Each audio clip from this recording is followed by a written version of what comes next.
Fellow Kenyans, honorable members, Mr. Speakers, on the state of our economic development at Article 132, read with Article 10 of our Constitution, I am required to report to Parliament on a wide array of economic, social, and relational achievements.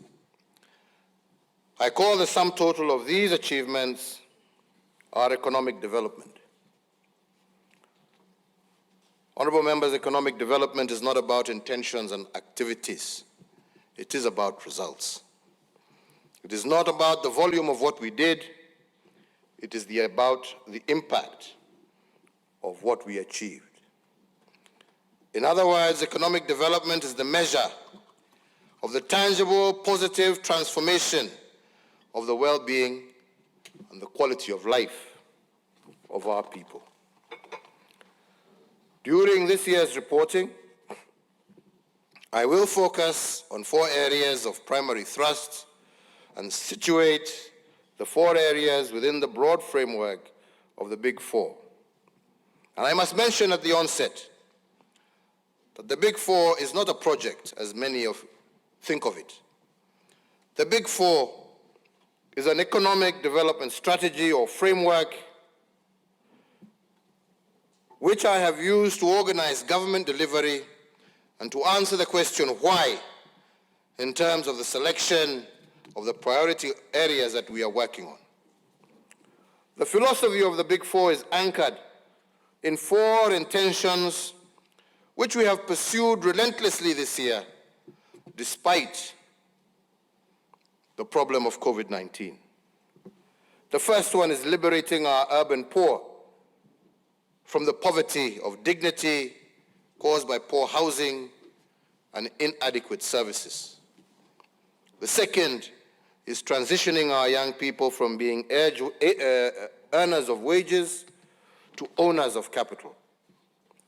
And the third is building a holistic base of human capital that is food secure and health assured. And the fourth is jump-starting the shift from being a country of net consumption to one of production. And this has been our why for the Big Four during this difficult year. Let me begin my report to you by discussing the poverty of dignity visited upon our urban poor. Indeed, it is a shame that almost 60 years after independence, a majority of our urban dwellers live in a dignity-poor environment. Their sanitary conditions are inhumane, their habitations are deplorable, and our intention is to reverse this. And the Nairobi Metropolitan Service is a pilot project that has been successful in rolling back the frontiers of this urban indignity.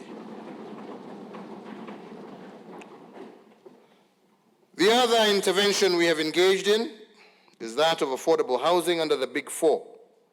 At my administration's pilot project at Park Road, Nairobi, is the first beacon on this journey that was delivered ahead of schedule and within budget. We have also concluded the successful incorporation and capitalization of the Kenya Mortgage Refinance Corporation. This corporation will improve mortgage affordability, increase the number of qualifying borrowers, and result in the expansion of the primary mortgage market and home ownership in Kenya, while also deepening the capital markets through large-scale, medium to long-time refinance options. I would also like to report that there are also ongoing reforms in the land sector to improve access to land as a factor of development. Towards further promoting and sustaining Kenya's national development, the National Land Titling Program continues apace. During my administration and over the last 7 years, 4.5 million new titles have been issued since 2013, as compared to 6 million titles issued from 1963 to the year 2013. These are not mere abstract statistics, honorable members. They represent very real gains for Mwananchi and the resolution also of long-standing historical land injustices. For example, just last week in Samburu County, only 2,000 group ranches were titled by the preceding administrations. But up to early this month, my government has issued over 10,000 new titles in Samburu County, and by January of next year, we are on course to have issued a further 15,000 title deeds. Honorable members,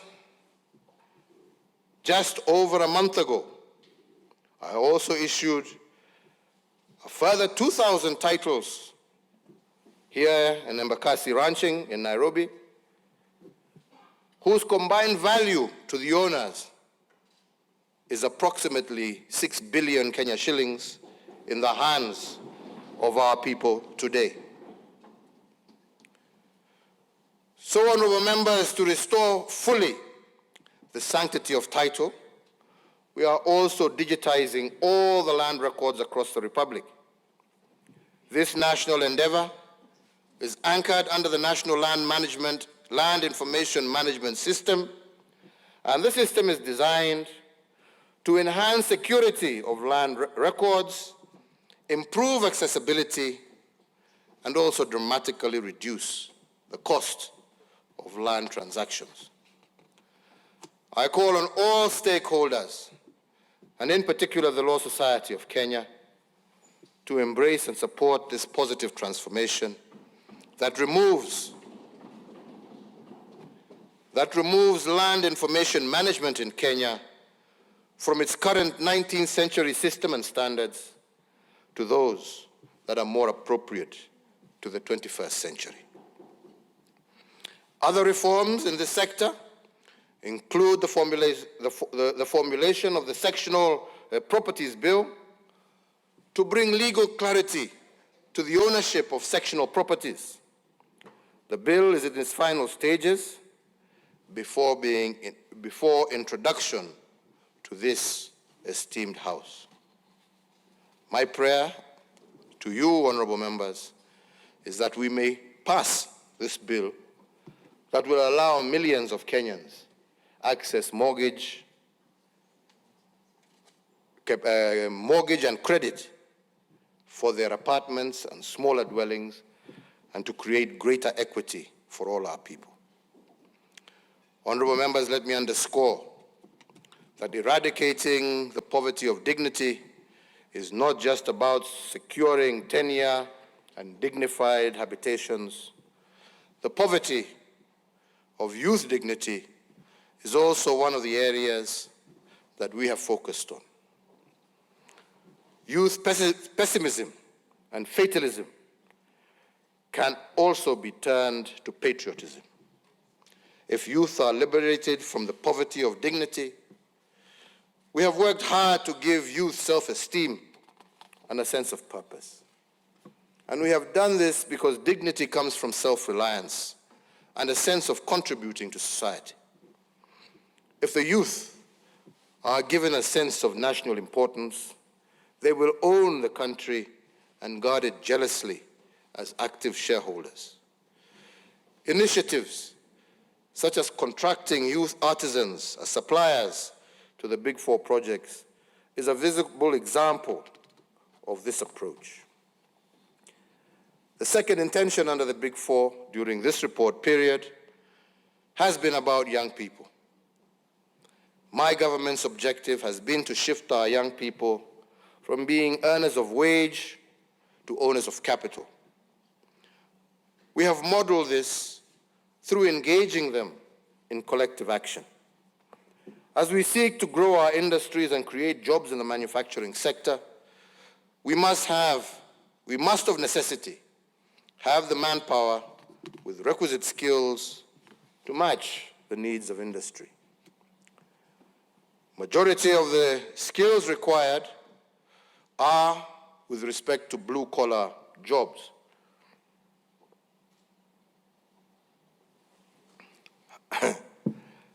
To blue-collar jobs that need young men and women who understand the basics of the digital economy and who have the capacity to deploy both knowledge and ingenuity as they seek to solve practical problems. It has taken considerable effort on the part of my administration to educate both parents and young people that there is a viable education pathway for Form 4 leavers who do not achieve the necessary grades to pursue university programs. This pathway is anchored on the technical and vocational training program. Today, I'm proud to report that we have so far enrolled 430,598 students in 182 technical and vocational training colleges across the country. The curricula for these institutions has been developed in partnership with industry stakeholders in varied sectors of our economy, ranging from the automotive industry, oil and gas, maritime and shipping, to agro-processing. We are also collaborating closely with technology partners to develop curricula for basic digital skills to allow our young people to take advantage of opportunities within the digital economy. Indeed, barely a month ago, I launched a border scheme meant to bring together 1.4 million riders in that sector who actively support 5.2 million families across the country. What I told them was that in aggregate, these riders make a total of Kenya shillings 357 billion every year, which is more than the total disbursements that we make to 47 counties through the National Exchequer, which presently stands at Kenya shillings 316 billion annually. And what I told them with these statistics in mind, it is clear that border riders can come together and become owners of capital and holders of major investments. We are encouraging them to engage in saving schemes and to work together in order to create a capital base that will enable them to own petrol stations, border assembly factories, and other investments that can transform their lives.